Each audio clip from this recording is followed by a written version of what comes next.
Welcome back. Now, India's largest public sector lender, State Bank of India, has revised its interest rate on home loans with effect from today, as against the separate interest rate structure it had for women and other home loan borrowers. Now, a uniform interest rate structure on home loans will apply irrespective of the loan amount.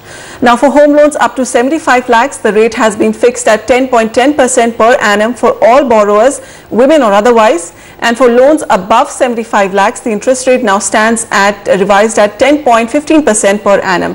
This is effectively a cut of 5 basis points on loans up to 75 lakhs and a 15 basis point cut on loans over 75 lakhs.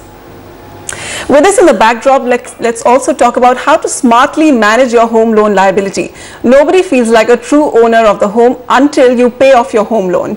So today, let's look at what it takes to foreclose or prepay a home loan before time. We are joined by Adhil Shetty, founder and CEO of BankBazaar.com.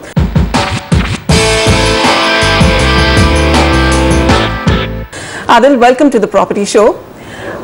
Now, people who've been paying their, who are going through their home loan for a couple of years now, finally experiencing some financial stability in their lives, in their jobs, and they're now thinking about foreclosing their loan before time.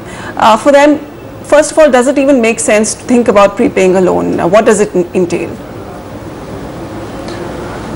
So I think, a home is always a very big investment, and people do take home loans to finance it these days.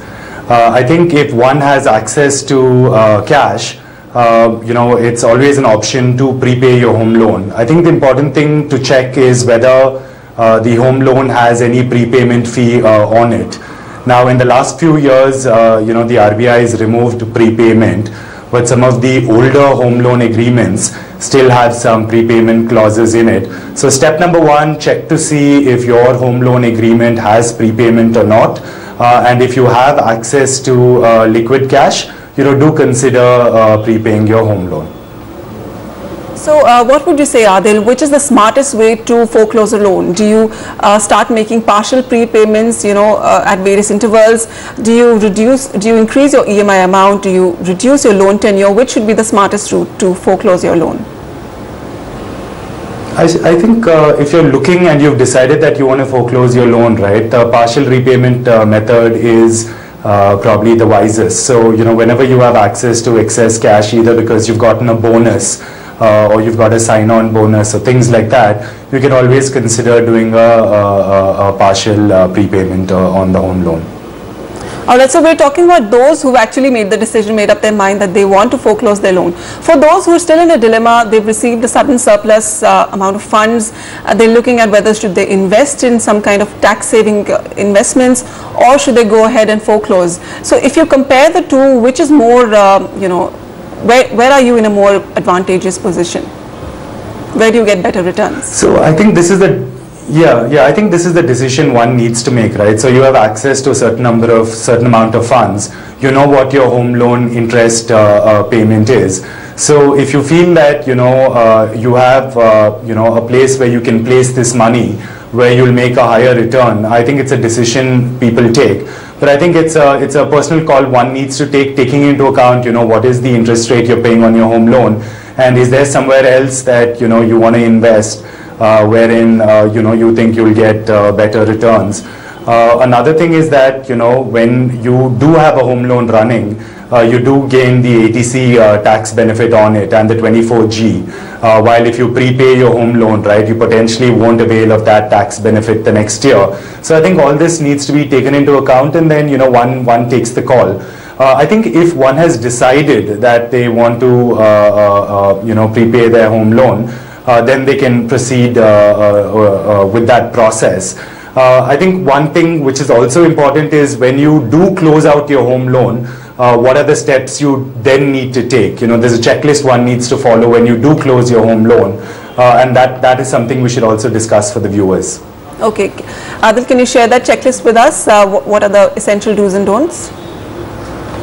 Yeah, so it's a 5-point checklist which you need to follow when you do decide to close your home loan. So first of all, I think when we're at that stage, congratulations. You've taken a 20-year home loan and you've paid it off, so the house is yours, so that's fantastic. So the 5-point checklist is as follows. One is you need to collect the original documents, all of them from the bank. So it's important that you make a note of all the originals that you've handed over to the bank, and that you make sure that all of them are collected back. Secondly, we also advise that when you do collect the documents back, actually go through the documents to make sure that they're full and complete. No pages are missing, everything is in order. So do actually go through the documents one by one to make sure they're full and complete. Thirdly, right, it might make sense to get a no objection certificate from the bank saying that the home loan has been paid off in full for your records. Fourth, right, sometimes banks register a lien in the registrar's office against the property. So you probably want to make sure the bank removes the lien if in case it has been registered. Often it's not registered, but in case a lien is registered, you want to make sure it's removed. And lastly, a couple of months down the road, follow up with the credit bureau and make sure that, they've been updated that your home loan has been paid off in full. So that's the 5-point checklist we advise when closing a home loan. All right. Adhil, you also spoke about RBI's directive advising banks not to charge any foreclosure or prepayment penalties. What is the industry practice right now? There are also some kind of terms and conditions that up to 25% of the principal, you don't pay any penalty. What is the current practice? So current practice, Vasudha, is that since the RBI gave out its directive, right, there's no prepayment fee on the loan. However, if you have a contract which is 5-6 years old, you might have a clause concerning this particular matter. So if you're taking a new home loan today, right, the current industry norm is that there is no prepayment fee on the home loan. However, for older home loans, you should do exactly what you said, right? The conditions saying you can prepay up to 25% a year and so on and so forth. So you actually need to go through the home loan agreement to make sure that you've understood it correctly. All right. Adhil, on this subject of home loans, we also have a viewer query. Nisha Chaturvedi would like your advice. Nisha wrote us this email saying, my father has a plot of 60 square yards in Jaipur, but it has not been approved by the Jaipur Development Authority yet. My father cannot afford enough money to construct a home. So can any bank offer us a home loan to construct a house on that piece of land? Adhil, clearly a case of not having clear title. Yeah, absolutely. I think there are two questions in this. Let's handle it independently. One is about a construction loan, saying if someone wants to build on an existing plot of land, will a bank give a construction loan?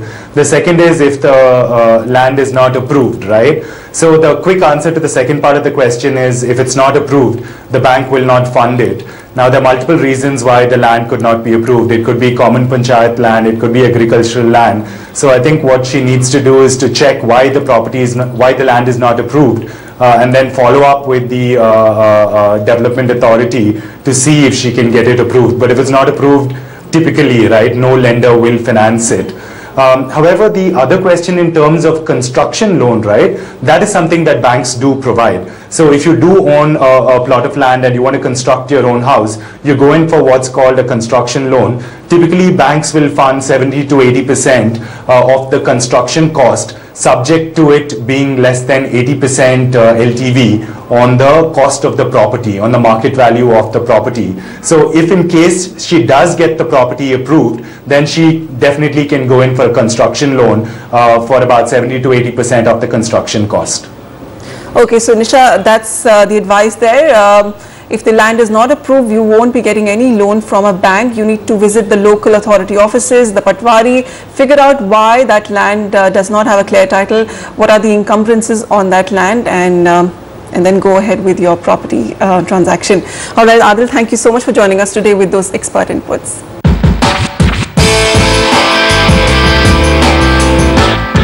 We have a question by Shivakumar Gowda.